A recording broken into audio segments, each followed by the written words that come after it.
Assalamualaikum warahmatullahi wabarakatuh. Halo teman-teman, kami dari kelompok 4 yang beranggotakan Elvira Damayanti, Eva Yamina Putri, Evi Malinda, dan Evriansari Nuriski. Kami akan mempresentasikan tentang materi pertemuan ke-7 Sistem Informasi Akuntansi. Apa aja sih materi yang akan kami sampaikan? Yang pertama, pengantar pengembangan sistem dan analisis sistem, atau Introduction to System Development and System Analysis. Yang kedua, strategi pengembangan sistem informasi akuntansi, atau AIS Development Strategies. Yang ketiga, desain, implementasi, dan operasi sistem, atau System Design, Implementation, and Operation. Yuk, kita simak baik-baik.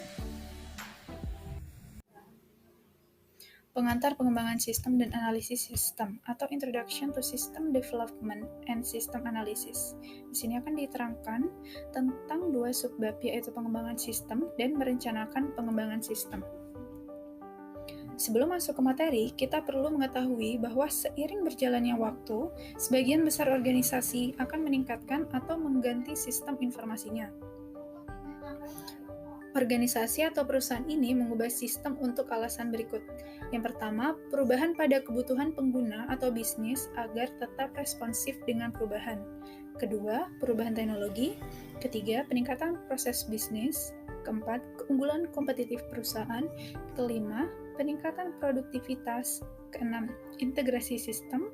Dan yang ketujuh, umur sistem dan kebutuhan penggantian.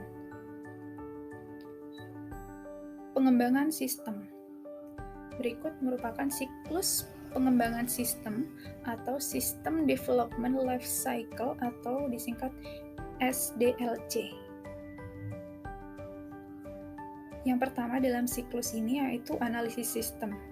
Analisis sistem atau sistem analisis merupakan langkah pertama SDLC, di mana informasi yang diperlukan untuk membeli, mengembangkan, atau memodifikasi sebuah sistem dikumpulkan. Langkah kedua yaitu desain konseptual, di mana para analisis memutuskan bagaimana mencapai kebutuhan pengguna, mengidentifikasi dan mengevaluasi alternatif desain, serta mengembangkan spesifikasi mendetail bagi apa yang dicapai sistem tersebut dan bagaimana sistem tersebut dikendalikan. Langkah ketiga yaitu desain fisik, di mana persyaratan desain konseptual yang luas dan berorientasi pengguna diterjemahkan ke dalam spesifikasi mendetail yang digunakan untuk mengkode dan menguji perangkat lunak, mendesain input atau output, membuat file atau database, mengembangkan prosedur, dan mengimplementasikan pengendalian. Langkah keempat merupakan implementasi dan konversi, di mana perusahaan mempekerjakan dan melatih para pegawai, menguji dan memodifikasi prosedur, menetapkan standar dan pengendalian, melengkapi dokumentasi, berpindah ke sistem baru, dan mendeteksi dan mengoreksi defisiensi desain. Dan langkah kelima dalam siklus pengembangan sistem yaitu operasi dan pemeliharaan. Sistem tersebut secara periodik ditinjau dan dimodifikasi serta peningkatan yang perlu dibuat. Para pemain di sini merupakan sejumlah orang yang harus bekerja sama untuk mengembangkan dan mengimplementasikan sebuah sistem informasi akuntansi dengan sukses. Para pemain yang dimaksud adalah manajemen, pengguna, panitia pengarah sistem informasi, tim pengembangan proyek, analis dan pemrograman sistem, serta para pemain eksternal.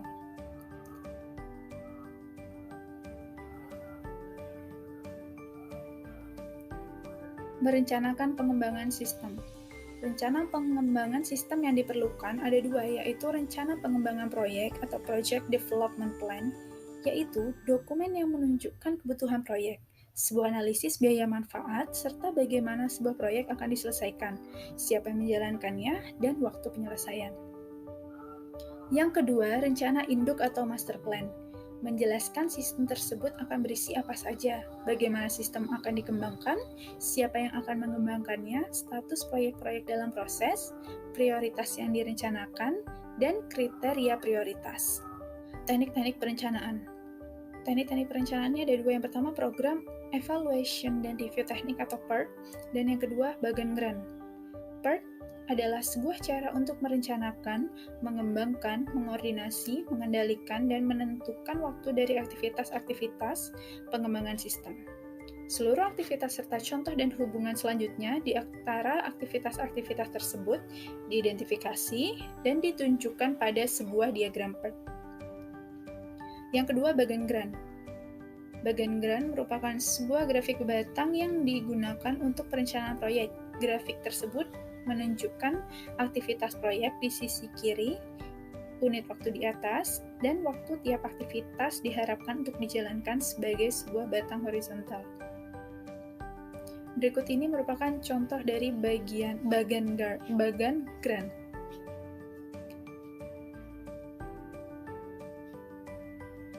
Nah, di sini di sisi kiri ada aktivitas proyek, unit waktunya ada di atas, dan waktu tiap aktivitas diharapkan untuk dijalankan digambarkan sebuah batang horizontal.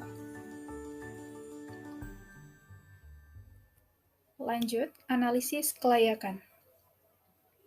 Studi kelayakan atau feasibility study yaitu sebuah penyelidikan untuk menentukan apakah praktis untuk mengembangkan sebuah aplikasi atau sistem baru. Terdapat 5 aspek penting dalam studi kelayakan. Yang pertama, kelayakan ekonomi, yaitu menentukan apakah manfaat sistem mendukung waktu, uang, dan sumber daya yang diperlukan untuk pelaksanaannya. Yang kedua, kelayakan teknis, menentukan apakah sistem diajukan dapat dikembangkan dengan teknologi yang tersedia. Yang ketiga, kelayakan hukum, menentukan apakah sistem yang diajukan akan mematuhi seluruh hukum negara dan negara bagian yang berlaku, regulasi pihak administratif, dan kewajiban kontraktor. Yang keempat, kelayakan penjadwalan, menentukan apakah sistem yang diajukan dapat dikembangkan dan diimplementasikan dalam waktu yang dialokasikan. Yang kelima, kelayakan operasional, menentukan apakah organisasi memiliki akses ke orang-orang yang dapat mendesain, mengimplementasikan, dan mengoperasikan sistem yang diajukan, dan akankah para pegawai menggunakan sistem tersebut. Penganggaran modal, menghitung kelayakan ekonomi.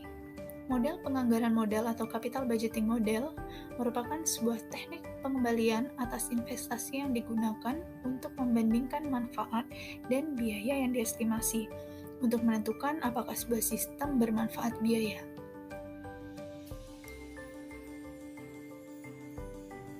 Berikut ini adalah 3 teknik penganggaran modal yang paling umum digunakan. Yang pertama, payback period.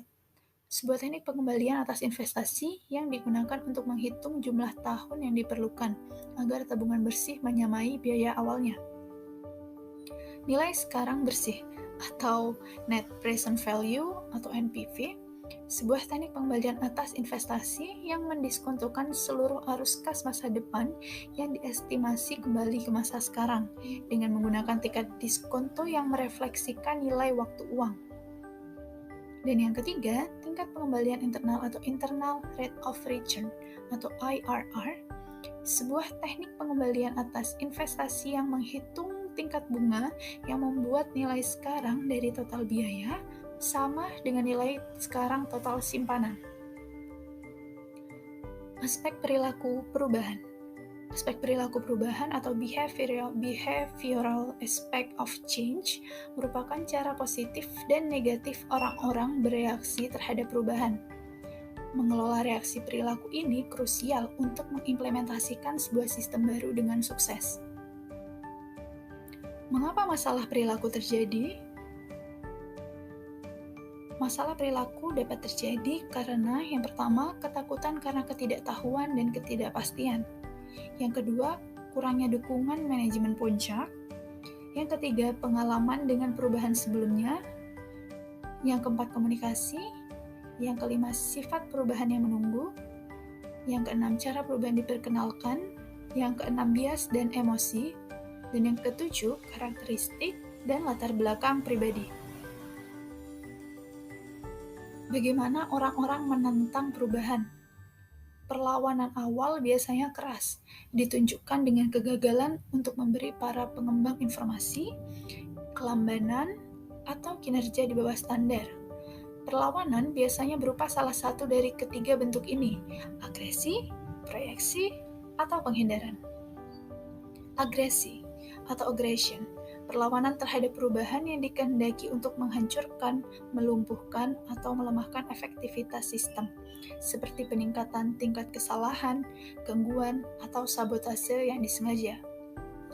Proyeksi atau projection, perlawanan terhadap perubahan dengan menyalahkan apapun dan segalanya pada sistem baru, sehingga sistem menjadi kambing hitam atas seluruh masalah dan kesalahan yang benar-benar terjadi atau yang direkayasa. Penghindaran atau avoidance, mengabaikan sistem informasi akuntansi yang baru dengan harapan agar masalah tersebut akan segera pergi dengan sendirinya. Lalu bagaimana mencegah masalah perilaku?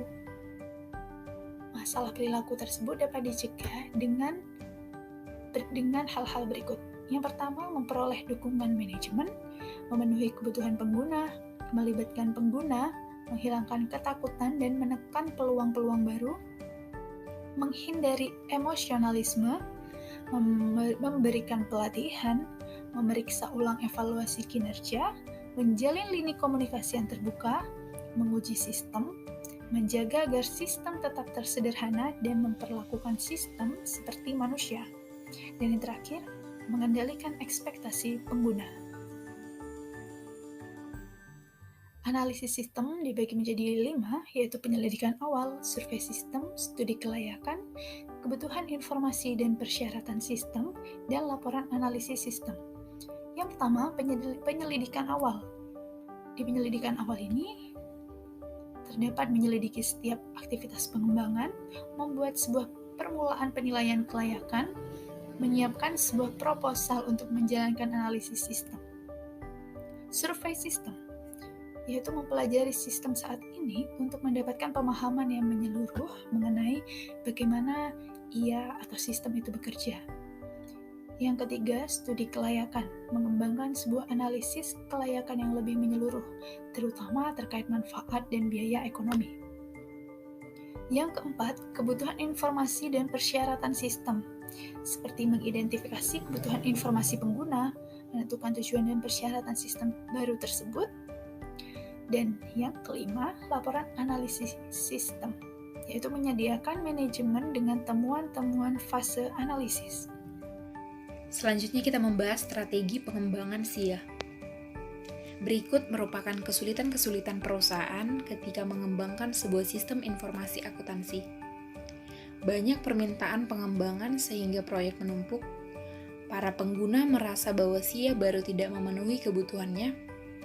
Pengembangan berlangsung sangat lama sehingga sistem tidak lagi memenuhi kebutuhan perusahaan. Para pengguna tidak mampu menspesifikasi kebutuhan mereka karena mereka tidak mengetahui hal yang sebenarnya mereka butuhkan atau mereka tidak dapat mengkomunikasikan kebutuhan ke para pengembang sistem. Perubahan sulit dibuat setelah persyaratan dibekukan. Membeli perangkat lunak. Perusahaan yang membeli perangkat lunak SIA mengikuti siklus hidup pengembangan sistem normal kecuali untuk hal selama desain konseptual, perusahaan menentukan apakah perangkat lunak yang memenuhi persyaratan SIA tersedia dan apabila tersedia apakah membelinya atau membuat sendiri. Beberapa langkah desain fisik, implementasi, dan konversi dapat diabaikan. Membeli perangkat lunak yang pertama dengan memilih vendor. Vendor dipilih berdasarkan masukan dari konferensi, majalah industri, internet, atau dari buku telepon. Pemilihan harus dilakukan secara cermat karena vendor dengan sedikit pengalaman, modal yang tidak cukup, atau produk yang buruk akan menghilang dari bisnis dan meninggalkan para pelanggan dan produk-produknya tanpa solusi atau bantuan. Yang kedua, memperoleh perangkat keras dan perangkat lunak. Perusahaan yang membeli sistem yang besar atau kompleks menghirimi vendor, permintaan untuk proposal, meminta vendor untuk mengajukan sebuah sistem yang memenuhi kebutuhan perusahaan. Penggunaan RFP penting karena menghemat waktu, menyederhanakan proses pembuatan keputusan, mengurangi kesalahan, meminimalisir kesempatan mengabaikan faktor penting, menghindari potensi ketidaksepakatan, kedua belah pihak memiliki ekspektasi dan informasi yang sama. Yang ketiga, mengevaluasi sebuah proposal dan memilih sebuah sistem. Mengevaluasi proposal, evaluasi perangkat keras, evaluasi perangkat lunak, dan evaluasi vendor. Membandingkan kinerja sistem. Masalah benchmark, membandingkan sistem dengan menjalankan sebuah tugas input, proses, output pada sistem komputer yang berbeda, dan mengevaluasi hasilnya. Perskoran poin, mengevaluasi seluruh manfaat proposal vendor dengan menugaskan sebuah bobot untuk tiap kriteria evaluasi berdasarkan pentingnya. Penentuan biaya persyaratan, membandingkan sistem berdasarkan biaya seluruh fitur yang diperlukan ketika perangkat lunak tidak memenuhi seluruh persyaratan. Biaya mengembangkan fitur-fitur yang tidak tersedia diestimasikan dan ditambah ke biayanya.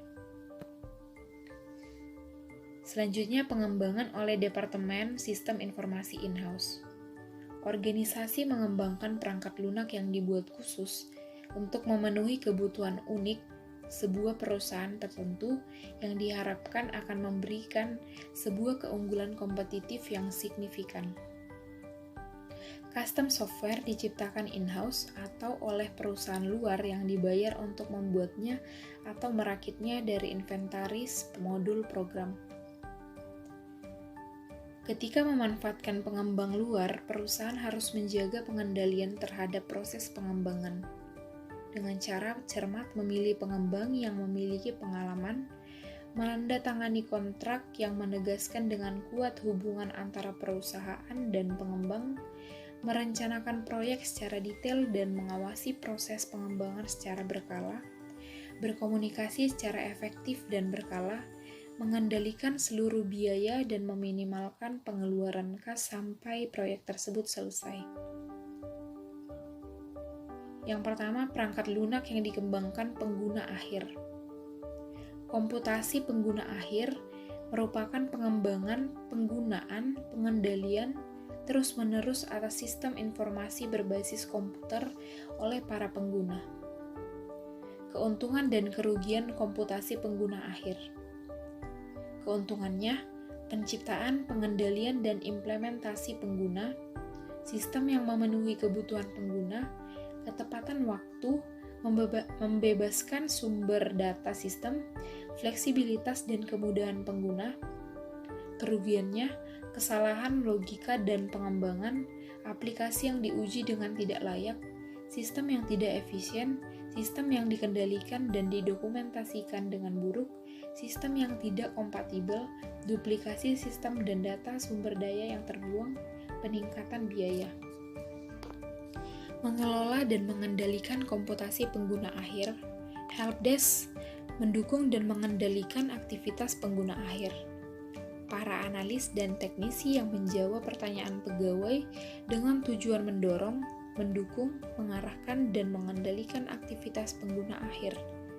Tugas-tugas helpdesk adalah menyelesaikan masalah, menyebarkan informasi, mengevaluasi produk dan perangkat keras dan lunak, serta memberitahukan para pengguna cara menggunakannya, membantu dalam pengembangan aplikasi, serta memberikan pemeliharaan dan dukungan teknis.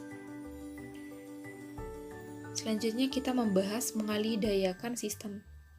Pengalidayaan atau outsourcing adalah mempekerjakan sebuah perusahaan luar untuk menangani seluruh atau sebagian aktivitas pengolahan data organisasi. Keuntungan outsourcing, sebuah solusi bisnis, memungkinkan perusahaan untuk berfokus pada kompetisi inti. Pemanfaatan aset, meningkatkan posisi kasnya dan mengurangi biaya dengan menjual aset kepada outsourcing. akses pada keahlian yang lebih besar dan teknologi yang lebih baik, biaya dan waktu yang dimanfaatkan tetap terjangkau dapat terus meningkatkan teknologi secara signifikan. Biaya yang lebih rendah, lebih sedikit waktu pengembangan, eliminasi penggunaan maksimal dan rendah, memfasilitasi perampingan. Kekurangan dari outsourcing, ketidakfleksibilitasan, hilangnya pengendalian, mengurangi keuntungan kompetitif, sistem yang terkunci, tujuan yang tak terpenuhi, layanan yang buruk, peningkatan resiko. Manajemen proses bisnis. Rekayasa ulang proses bisnis adalah analisis dan desain ulang menyeluruh atas proses bisnis untuk mencapai peningkatan kinerja dramatis. Seringnya peristiwa yang drastis dan satu kali dengan peningkatan lebih jauh, BPR telah berubah ke dalam BPM atau Business Process Management atau manajemen proses bisnis, yaitu pendekatan sistematis secara berkelanjutan untuk meningkatkan dan mengoptimalkan proses bisnis sebuah organisasi. Prinsip penting yang mendasari BPM, proses bisnis dapat menghasilkan keuntungan kompetitif, proses bisnis harus dikelola dari ujung ke ujung, proses bisnis harus cekatan, proses bisnis harus selaras dengan strategi dan kebutuhan keorganisasian.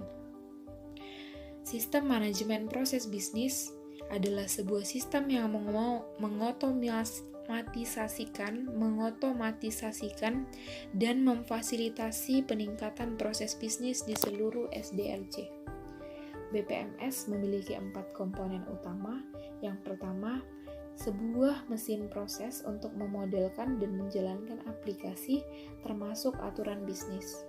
Yang kedua, analisis bisnis untuk membantu mengidentifikasi dan bereaksi terhadap isu-isu, tren, dan peluang bisnis. Ketiga, alat-alat kolaborasi untuk menghapus penghalang komunikasi.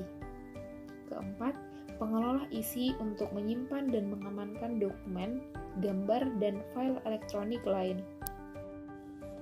Selanjutnya adalah prototype. Prototype adalah sebuah pendekatan desain sistem yang berada dalam suatu model kerja disederhanakan. Sebuah prototype dikembangkan menggunakan 4 cara atau 4 langkah. Yang pertama adalah menentukan kebutuhan dasar pengguna. Jadi, menemui para pengguna untuk menyetujui ukuran dan cakupan sistem, serta memutuskan hal yang seharusnya disertakan dan tidak disertakan dalam sistem. Langkah kedua adalah mengembangkan sebuah prototipe awal. Kemudian, langkah ketiga, para pengembang menggunakan umpan balik untuk memodifikasi sistem dan mengembalikannya ke para pengguna. Langkah terakhir atau langkah keempat adalah menggunakan sistem tersebut. Prototipe yang disetujui biasanya digunakan dalam 1-2 cara. Prototipe operasional adalah prototipe yang dikembangkan lebih jauh ke dalam sistem yang sepenuhnya fungsional. Kemudian prototipe non-operasional adalah prototipe yang dibuang, tetapi persyaratan sistem yang diidentifikasi dari prototipe digunakan untuk mengembangkan sebuah sistem baru. Kapan menggunakan prototipe? Prototipe sesuai ketika ada tingkat ketidakpastian yang tinggi, kemudian tidak jelas pertanyaan apa yang ditanyakan, kemudian sistem informasi akuntansi tidak dapat dengan jelas divisualisasikan atau ada kemungkinan tinggi untuk gagal. Prototipe memiliki beberapa keuntungan, yakni definisi yang lebih baik atas kebutuhan pengguna, kemudian keterlibatan dan kepuasan pengguna yang lebih tinggi, waktu pengembangan yang lebih cepat, lebih sedikit kesalahan, lebih banyak peluang bagi perubahan, serta lebih murah. Namun, ada beberapa kerugian prototipe. Yang pertama, waktu penggunaan yang signifikan. Yang kedua, penggunaan yang kurang efisien atas sumber daya sistem. Yang ketiga, pengujian dan dokumentasi yang tidak cukup, serta reaksi perilaku yang negatif. Selanjutnya kita akan membahas mengenai rekayasa perangkat lunak dibantu komputer. Computer Aided Software or System Engineering atau CASE adalah sebuah paket alat-alat terintegrasi yang digunakan oleh para pendesain ahli untuk membantu merencanakan, menganalisis, mendesain, memprogram, dan memelihara sebuah sistem informasi. Alat-alat CASE ini menyediakan sejumlah keuntungan penting. Pertama, peningkatan produktivitas, peningkatan kualitas program, peningkatan prosedur pengendalian, dan dokumentasi yang disederhanakan. Di samping keuntungan tersebut, terdapat kerugian atau masalah yang lebih serius dengan teknologi CAS ini. Yang pertama, inkompatibilitas atau ketidaksesuaian dengan sistem lain. Yang kedua, biaya yang mahal. Yang ketiga, ekspektasi yang tidak terpenuhi.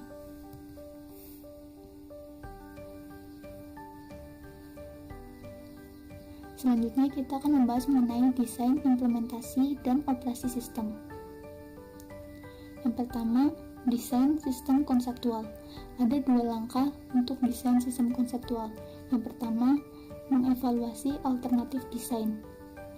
Standar yang harus digunakan untuk mengevaluasi alternatif desain. Yang pertama, seberapa baik ia memenuhi sasaran keorganisasian dan sistem. 2. Seberapa baik ia memenuhi kebutuhan pengguna. Yang ketiga, apakah layak secara ekonomis. Yang keempat, bagaimana bobot keuntungan dibandingkan kerugiannya. Selanjutnya, panitia pengarah mengevaluasi alternatif-alternatif tersebut dan memilih satu yang paling baik memenuhi kebutuhan organisasi. Langkah kedua yaitu menyiapkan spesifikasi desain dan laporan. Setelah alternatif desain dipilih, spesifikasi desain konseptual atau conceptual design specification dibuat untuk elemen-elemen berikut. Yang pertama, output, penyimpanan data atau data storage, input, prosedur pemrosesan atau processing procedure and operation. Kemudian laporan sistem desain konseptual atau conceptual system design report, merangkum aktivitas desain konseptual, memandu aktivitas desain fisik, mengomunikasikan bagaimana seluruh kebutuhan sistem akan dipenuhi, dan membantu panitia pengarah menilai kelayakan. Selanjutnya adalah desain sistem fisik. Ada 7 desain dari desain sistem fisik, yaitu yang pertama, desain output. Sasaran desain output adalah untuk menentukan sifat, format, isi, dan waktu pelaporan, dokumen, serta tampilan layar. Output dari desain output ini biasanya sesuai ke dalam salah satu dari 4 kategori berikut. Yang pertama, laporan terjadwal atau schedule report. Yang kedua, laporan analisis bertujuan khusus atau special purpose analysis reports. Yang ketiga, laporan pengecualian yang dipicu atau triggered exception report. Dan yang keempat, laporan permintaan atau demand report. Yang kedua adalah desain file dan database. Data di berbagai unit perusahaan harus disimpan dalam format yang kompatibel untuk membantu menghindari masalah yang dihadapi, kumpulan sistem dan format data yang tidak kompatibel, dan ketidakmampuan untuk berkomunikasi dan berbagi data dengan unit lain. Dalam hal ini, AT&T menghabiskan waktu 5 tahun untuk menciptakan tampilan tunggal dari setiap pelanggan sehingga data pelanggan dapat dibagikan di seluruh unit bisnis. Ada beberapa bahan pertimbangan dari desain file dan database, yaitu media, modus pemrosesan, pemeliharaan, ukuran, serta tingkat aktivitas. Yang ketiga adalah desain formulir. Ada beberapa pertimbangan umum dari desain formulir ini. Apakah data yang dicetak sebelumnya digunakan sebanyak mungkin? Apakah bobot dan nilai kertas sesuai untuk penggunaan yang direncanakan? Apakah huruf tebal, garis, dan arsiran menekankan bagian-bagian yang berbeda dengan formulir? Apakah formulir tersebut ukurannya standar? Selanjutnya yang keempat adalah desain komputer. Akan lebih efisien untuk memasukkan data secara langsung ke komputer daripada ke kertas untuk enter selanjutnya. Layar input komputer paling efektif saat ini memiliki prosedur. Yang pertama, Atur layar sehingga data dapat dimasukkan dengan cepat, akurat, dan lengkap. Minimalkan input data dengan mengambil data sebanyak mungkin dari sistem. Masukkan data dalam urutan yang sama seperti yang ditampilkan pada formulir kertas yang menangkap data. Kelompokkan data yang terkait secara logis bersama. Lengkapi layar dari kiri ke kanan dan atas ke bawah. Desain layar sehingga pengguna dapat melompat dari satu lokasi entry data ke yang lain atau menggunakan satu tombol untuk langsung ke lokasi layar. Buatlah mudah untuk memperbaiki kesalahan. Pesan effort yang jelas dan eksplisit yang konsisten di semua layar sangat penting. Seharusnya ada fitur bantuan untuk memberikan bantuan online. Yang terakhir, batasi data atau jumlah opsi menu pada layar untuk menghindari kekacauan. Yang kelima adalah desain program. Salah satu aktivitas SDIC yang memakan waktu terdiri dari 8 langkah, yaitu 1. Menentukan kebutuhan pengguna. 2. Membuat dan mendokumentasikan sebuah rencana pengembangan. Yang ketiga, membuat instruksi program atau kode komputer. Yang keempat, menguji program. Yang kelima, mendokumentasikan program. Yang keenam, melatih para pengguna program. Yang ketujuh, memasang sistem. Dan yang kedelapan, menggunakan dan memodifikasi sistem. Selanjutnya, yang keenam adalah desain prosedur. Siapapun yang berinteraksi dengan sebuah sistem harus memiliki sebuah prosedur untuk menjawab pertanyaan 5W dan 1H terkait aktivitas-aktivitas sistem informasi. Prosedur harus memuat persiapan input, pemrosesan transaksi, deteksi dan koreksi kesalahan, pengendalian, rekonsiliasi saldo, akses database, persiapan dan distribusi output, dan serta instruksi-instruksi operator komputer. Yang terakhir adalah desain pengendalian. Ada beberapa bahan pertimbangan desain pengendalian, yaitu yang pertama mengenai validitas, kedua otorisasi, yang ketiga ketepatan, yang keempat keamanan, yang kelima pengendalian numerik, yang keenam ketersediaan, yang ketujuh kemampuan pemeliharaan, yang kedelapan integritas, dan yang terakhir jejak audit. Setelah desain konseptual dan desain fisik, selanjutnya adalah implementasi sistem. Implementasi sistem adalah proses pemasangan perangkat keras dan perangkat lunak sehingga sistem dapat menyala dan dijalankan. Aktivitas-aktivitas dalam implementasi sistem seperti terlihat pada bagan, yakni diantaranya adalah perencanaan implementasi, persiapan situs, memilih dan melatih personel, melengkapi dokumentasi, menguji sistem, serta konversi. Yang pertama adalah perencanaan implementasi dan persiapan situs. Rencana implementasi merupakan rencana tertulis yang menunjukkan bagaimana sistem baru akan diimplementasikan, yakni ketika proyek tersebut harusnya selesai dan ketika sistem informasi akuntansi berjalan. Rencana implementasi terdiri atas jadwal penyelesaian, estimasi biaya, capaian tugas, dan siapa yang bertanggung jawab terhadap setiap aktivitas yang ada.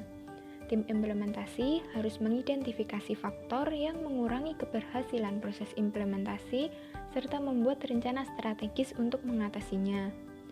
Kemudian, penyesuaian struktur organisasi yang ada juga diperlukan ketika ada perubahan sistem informasi akuntansi. Departemen tertentu dapat dibuat ataupun dihilangkan, atau bisa jadi sistem informasi akuntansi departemen tersebut yang berubah. Kemudian persiapan situs. Persiapan situs merupakan proses yang panjang dan harus dimulai jauh sebelum tanggal instalasi. Dengan persiapan situs ini, komputer memerlukan perubahan yang besar seperti tambahan fasilitas komunikasi, pencahayaan, serta ruangan untuk peralatan, penyimpanan, dan kantor. Selanjutnya adalah memilih dan melatih personel. Para pegawai dipekerjakan dari luar perusahaan atau ditransfer secara internal, biasanya merupakan alternatif yang lebih murah karena mereka telah memahami bisnis dan operasi perusahaan. Ketika pengguna tidak cukup terlatih, perusahaan tidak dapat manfaat yang diharapkan dan pengembalian investasinya. Perusahaan memberikan pelatihan yang tidak memadai karena memakan waktu dan mahal. Imbasnya, pengguna meminta bantuan rekan kerjanya yang menguasai sistem, mengurangi produktivitas rekan kerjanya, dan meningkatkan biaya bagi perusahaan. Pelatihan harus dijadwalkan sebelum pengujian sistem dan konversi. Banyak opsi pelatihan yang dapat dilakukan, salah satunya dengan buku pedoman belajar mandiri, bantuan instruksi komputer, presentasi, studi kasus, dan lain sebagainya. Karyawan harus dilatih tentang hardware, software, kebijakan, dan prosedur yang baru. Langkah ketiga adalah melengkapi dokumentasi. Terdapat 3 jenis dokumentasi yang harus disiapkan untuk sistem yang baru. Yang pertama adalah dokumentasi pengembangan. Dokumentasi ini menjelaskan sistem informasi akuntansi yang baru. Dokumen ini termasuk di dalamnya adalah deskripsi sistem, salinan tata letak output, input, serta file dan database, bagan alir program, hasil uji, dan formulir penerimaan pengguna. Yang kedua adalah dokumen operasi, meliputi jadwal pengoperasian, file dan database yang diakses, serta persyaratan perlengkapan, keamanan, dan penyimpanan file. Yang ketiga adalah dokumentasi pengguna. Dokumentasi ini mengajarkan para pengguna bagaimana untuk mengoperasikan sistem informasi akuntansi, termasuk manual prosedur dan bahan pelatihannya. Selanjutnya adalah menguji sistem. Dokumen, input pengguna, prosedur operasi dan pemrosesan, batas kapasitas, prosedur pemulihan dan program komputer harus teruji secara realistis. Terdapat 3 bentuk pengujian yang umum dilakukan. Yang pertama adalah walkthrough, yakni tinjauan langkah demi langkah prosedur atau logika program untuk menemukan logika yang salah, kesalahan, pengabaian, atau masalah lainnya. Tim pengembangan dan pengguna sistem melakukan pengujian ini di awal sistem desain. Fokusnya pada input, output, arus data organisasi. Kemudian baru dilanjutkan program, logika, dan aspek struktural kode program. Yang kedua adalah uji pengolahan data, yakni memproses transaksi valid dan keliru untuk menentukan jika sebuah program beroperasi seperti yang didesain.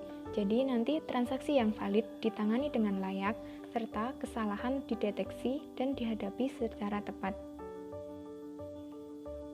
Kemudian yang ketiga adalah uji penerimaan, yakni pengujian atas sistem baru menggunakan sejumlah transaksi nyata untuk menentukan apakah kriteria yang dikembangkan pengguna terpenuhi. Selanjutnya adalah konversi sistem. Konversi adalah proses perubahan dari sistem informasi akuntansi yang lama ke sistem informasi akuntansi yang baru. Terdapat 4 pendekatan konversi yang dapat digunakan. Yang pertama adalah konversi langsung atau direct conversion, yakni perubahan dari sistem yang lama ke sistem yang baru dengan cara menghentikan sistem yang lama ketika yang baru telah diperkenalkan. Konversi langsung ini tepat digunakan ketika terdapat perbedaan yang sangat besar di antara sistem yang baru dengan sistem yang lama. Dengan pendekatan ini tidak memakan biaya yang mahal, tetapi tidak ada penyediaan backup. Jadi jika sistem tidak benar-benar teruji dan dikembangkan secara hati-hati, maka penggunaan pendekatan direct conversion ini akan memiliki risiko kegagalan yang sangat tinggi.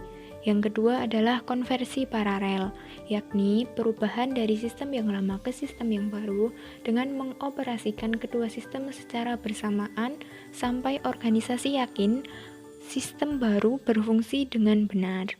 Jadi misalnya transaksi diproses dengan kedua sistem, kemudian dibandingkan outputnya, kemudian menyesuaikan perbedaan-perbedaan yang ada, memperbaiki permasalahan, dan menghentikan sistem yang lama ketika sistem yang baru telah terbukti berfungsi dengan benar. Dengan menggunakan metode atau pendekatan konversi paralel, maka perusahaan akan terlindungi dari risiko terjadinya error. Akan tetapi, biayanya cukup mahal dan harus memproses transaksi 2 kali. Yang ketiga adalah konversi bertahap, yakni perubahan dari sistem yang lama ke sistem yang baru dengan mengganti elemen-elemen yang lama dengan yang baru secara bertahap sampai sistem lama secara keseluruhan telah digantikan. Jadi misalnya pertama mengganti sistem inventory, kemudian dilanjutkan mengganti sistem pengeluaran, kemudian sistem penerimaan, dan seterusnya sampai akhirnya keseluruhan sistem lama telah digantikan dengan sistem yang baru. Kemudian yang keempat adalah konversi pilot, yakni perubahan dari sebuah sistem lama ke sistem yang baru dengan mengimplementasikan sebuah sistem di satu lokasi. Kemudian menggunakannya sampai seluruh masalah diselesaikan dan kemudian mengimplementasikannya di organisasi yang tersisa. Selanjutnya, yang terakhir adalah operasi dan pemeliharaan. Jadi, pengoperasian dan pemeliharaan sistem yang baru merupakan langkah terakhir dari pengembangan sistem. Ini terdapat 2 hal, yakni tinjauan pasca implementasi dan laporan tinjauan pasca implementasi.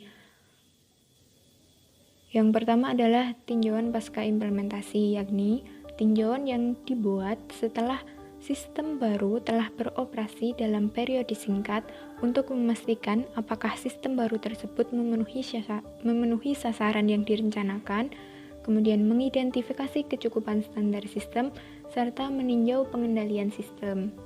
Kemudian yang kedua adalah laporan tinjauan pasca implementasi, yakni laporan yang menganalisis sebuah sistem yang baru saja diserahkan untuk menentukan apakah sistem tersebut mencapai tujuan yang dikehendaki dan diselesaikan sesuai anggaran. Kemudian, faktor-faktor apa saja yang diselidiki selama tinjauan pasca implementasi? Terdapat beberapa faktor seperti yang terlihat pada tabel. Yang pertama adalah ada faktor tujuan sasaran, kemudian faktor kepuasan, kemudian manfaat, biaya, keterandalan, ketepatan, kemudian ketepatan waktu, kompatibilitas, pengendalian dan keamanan, kesalahan, pelatihan, komunikasi, perubahan keorganisasian, serta dokumentasi.